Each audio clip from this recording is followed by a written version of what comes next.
This one reads 6 million dead, how America's Jakarta method rivals Nazi Germany's death count. So, in the pantheon of national self delusions, none persist quite with such magnificent arrogance as America's conviction for its own benevolence. In Vincent Bevan's The Jakarta Method, the new book, serves as a forensic examination of this very psychosis. So, documenting with the clinical precision of how the United States orchestrated the slaughter of roughly 1 million Indonesians from 1965 to 1966, not as an unfortunate aberration, but as a deliberate implementation of imperial policy. Now, the book peels back the propaganda to reveal the true face of American hegemony, a coldly calculated campaign of extermination that would make Goebbels blush with professional admiration. So the sheer scale of this Indonesian massacre staggers the imagination. Entire villages liquidated, rivers choked with corpses, detention camps overflowing with those whose political affiliation earned them a death sentence. All with this explicit blessing, tactical support, and gleeful congratulations of officials in Washington who supplied kill lists and later boasted about their decisive victory.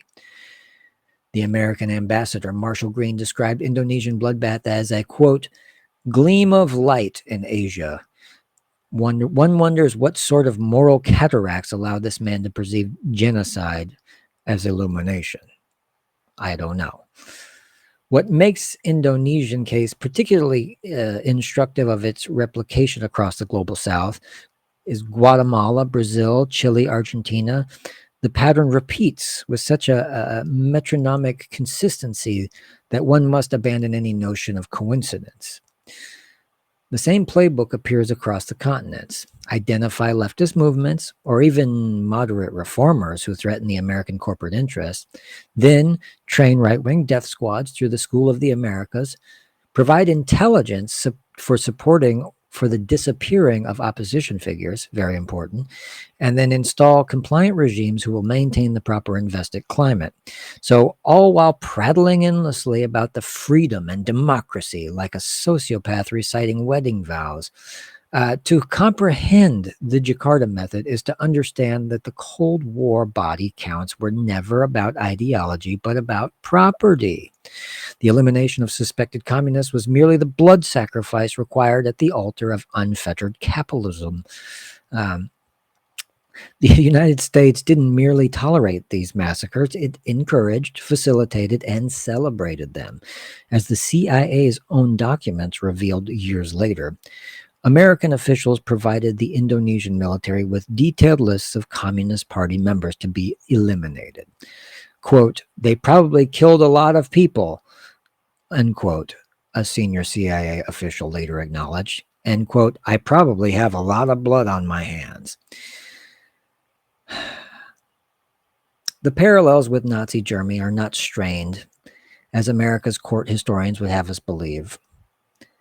Both regimes justified their atrocities through ideological purification. The Nazis were targeting Judeo-Bolshevism, and America eliminating the communist subversion. Both employed euphemism, one for one, to disguise industrial-scale killing. Both convinced themselves of a moral superiority that somehow sanctioned their crimes.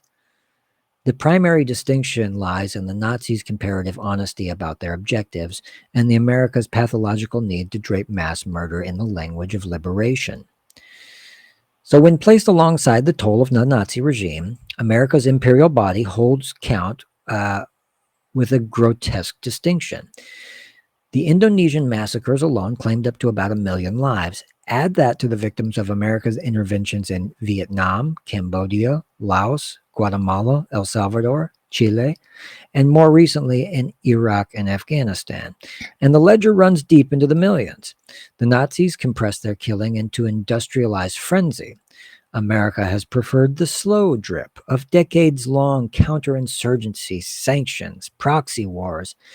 It's a more sustainable business model for an empire. Bevins documents how American officials referred to Indonesia as the, quote, model to be replicated everywhere else.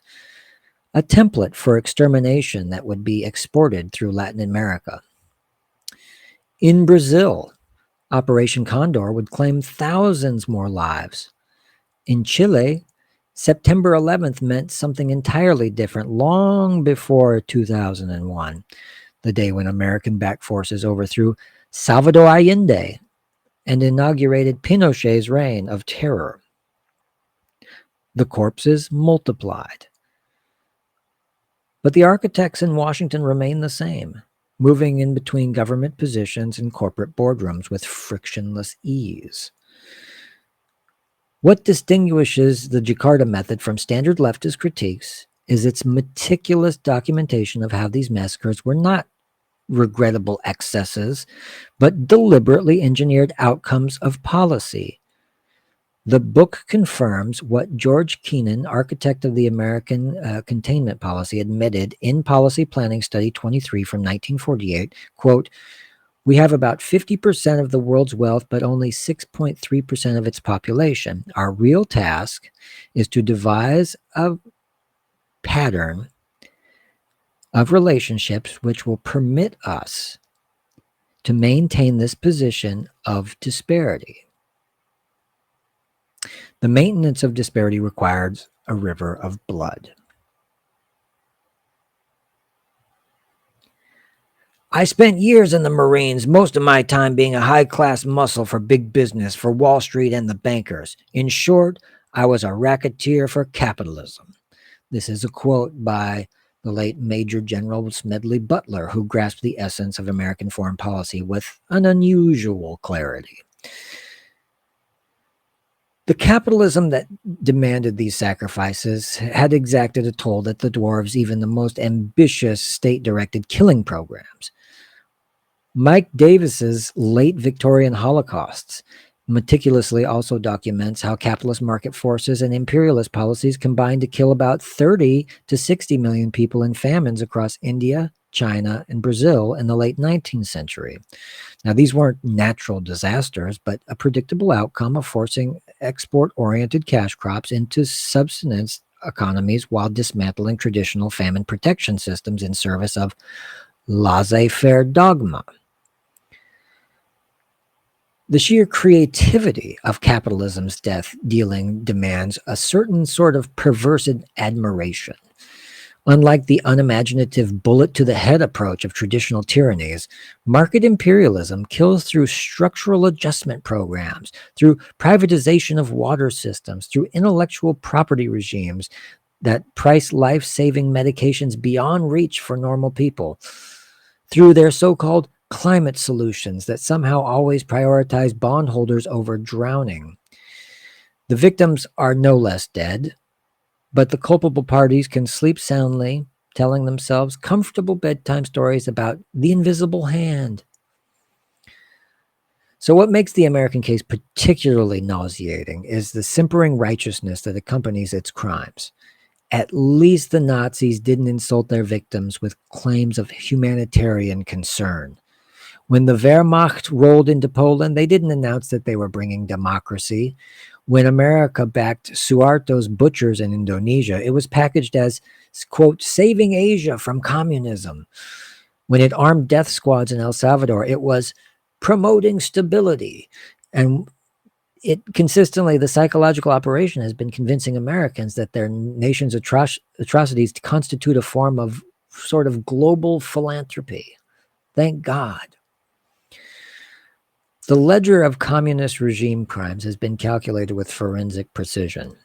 Entire libraries filled with documentation of Stalin's purges and Mao's famines, while the America's imperial body count remains curiously unexamined in the mainstream discourse.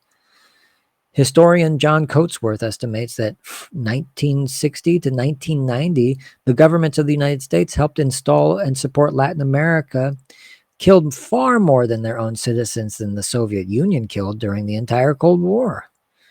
And this is the inconvenient arithmetic that contradicts the central mythology of American exceptionalism.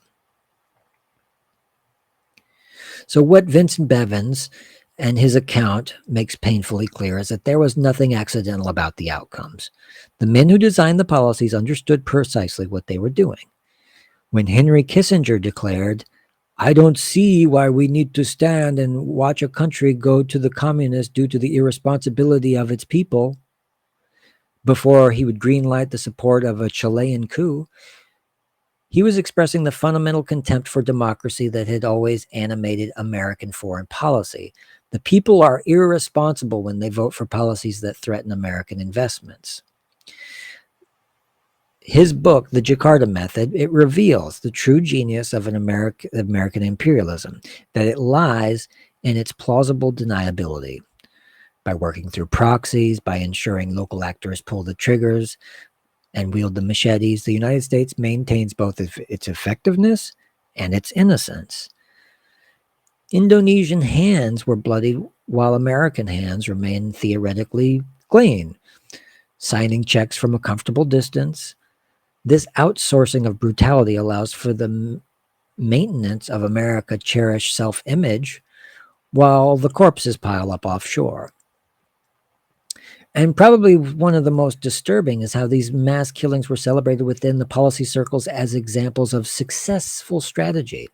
Robert Martins, a member of the U.S. Embassy and political section in Jakarta, who helped compile the lists of Communist Party cadres, later said, "It was really a big help for the army. They probably killed a lot of people, and I probably have a lot of blood on my hands, but that's not all bad." This casual evaluation of mass murder as not all bad reveals the moral calculus of an empire. Indonesian lives weighed against American interests and found wanting. So the psychological operations continue within America itself. Citizens are encouraged to regard the Pentagon as a force for global stability rather than what history clearly reveals to be the enforcement arm of an economic system that requires regular blood sacrifices to sustain itself. What the Jakarta Method ultimately exposes is that American foreign policy is not just a series of mistakes or overreactions, but a functional application of imperial power to service capital. It's a system working precisely as designed. And the true achievement of American propaganda has been convincing the citizens that their nation's global dominance represents the natural order, rather than an actively enforced hierarchy maintained through structural violence and periodic mass killings. Bevan's account of the Indonesian massacre and its replication across the global South shatters this comforting delusion. The Jakarta Method was not an aberration, but the blueprint, a standard operating procedure of an empire that speaks freedom while dealing death. Martin Luther King once said, "I've been to the mountaintop and I've seen the promised land. I may not get there with you, but we, as a people, will get to the promised land." He critiqued American militarism and capitalism and earned him enemy of the state and responsible for the same agencies that orchestrated these overseas massacres. The most damning aspect of the Jakarta Method is what it revealed about the continuous present. So the same institutions that orchestrated these Cold War atrocities remain the architects of American foreign policy today. The same economic imperatives drive intervention. The same language of liberation disguises the same objectives of domination. The only enemies change from maybe communists to terrorists to autocrats, while the imperial project continues uninterrupted, leaving shattered societies, mass graves as monuments. So for those who find such an assessment maybe too harsh, I can only recommend that they ask the ghosts of Indonesia, of Chile, Guatemala, Iraq.